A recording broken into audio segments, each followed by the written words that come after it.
ڈالروں کی اب یلغار.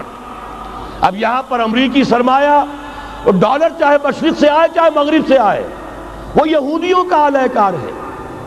آپ نے اگر $1 نوٹ کا اگر کبھی نقشہ دیکھا ہو، اس کے اوپر جو سگنیا بنا ہوا ہے، جو نشان ہے، وہ کیا ہے؟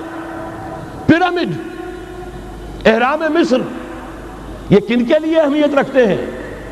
ہزارہا یہودیوں کا خون اور ان کی ہڈیاں ان پیرامڈز کے تلے دبی ہوئی. جب یہ احرام بنائے گئے تھے، یہ یہودی وہاں غلامی کے دور میں تھے، بیگار ان سے لی جا رہی تھی. بڑے بڑے پتھر جب گرتے تھے تو پسنے والے یہودی ہوتے تھے. یہ ان کی اپنی جیسے ہولوکاسٹ، جیسے انہوں نے اس کو اپنا سمبل بنایا ہوا ہے، اسی طریقے سے پیرامڈ، مصر کا پیرامڈ، یہ گویا کہ ان کے اس زوال کا ایک نشان ہے. اور اس پر ایک آنکھ بنی ہوئی ہے، ایک آنکھ، کانے دجال کی آنکھ، وہ دیکھ رہی ہے. عجیب ہے یہ سمبل. نیچے لکھا ہوا ہے نووس آرڈو سکلورم، اور یہ در حقیقت 1776 جو نیچے لکھا ہوا ہے وہ رومن حروف کے اندر یہ 1776 ہے، جو میں بتا چکا ہوں آرڈر آف الومناٹی وساپ نے قائم کیا تھا. عام دنیا یہ سمجھتی ہے کہ شاید یہ امریکہ کا یوم آزادی ہے، سن آزادی ہے. 1 مئی اس آرڈر آف الومناٹی کی تاسیس 1 مئی کو ہوئی ہے.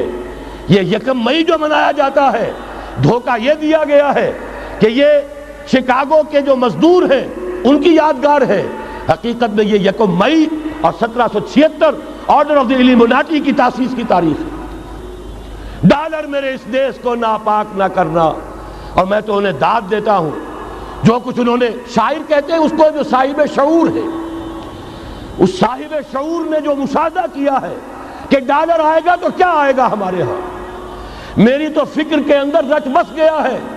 پاکستان کے بارے میں جب کہا تھا اے آندھیوں سنبھل کے چلو اس دیار میں، امید کے چراغ جلائے ہوئے ہیں ہم. ہماری امیدوں کے چراغ ہے یہ. اسلام کا گہوارہ بننے والی ملک ہے یہ. اس کو ہم نے قائم کیا تھا اسلام کے لیے. یہ آندھیاں نہ چلیں. اس ملک کو ہم نے اسلام کے چراغ جو ہے ہم نے اس میں روشن کیے ہوئے ہیں. اے آندھیوں سنبھل کے چلو اس دیار میں، امید کے چراغ جلائے ہوئے ہیں ہم.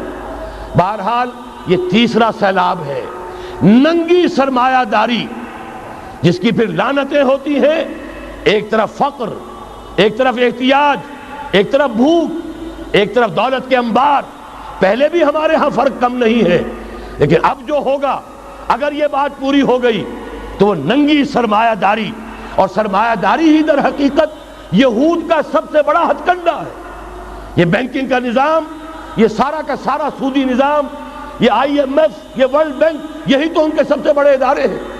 تو واقعہ یہ ہے کہ 3 طرف سے ہم پر حملہ ہو رہا ہے. اور یہ سود کے بارے میں کیا کہا تھا اقبال نے؟ از ربا آخر چمی زائد فتن. اس سود کے ام الخبائث کے پیٹ سے سوائے فتنوں کے اور کیا برآمد ہو سکتا ہے؟ کس نداند لذت قرض حسن. کسی کو قرض حسنہ کی لذت یاد نہیں رہی. بغیر سود کے قرض دو.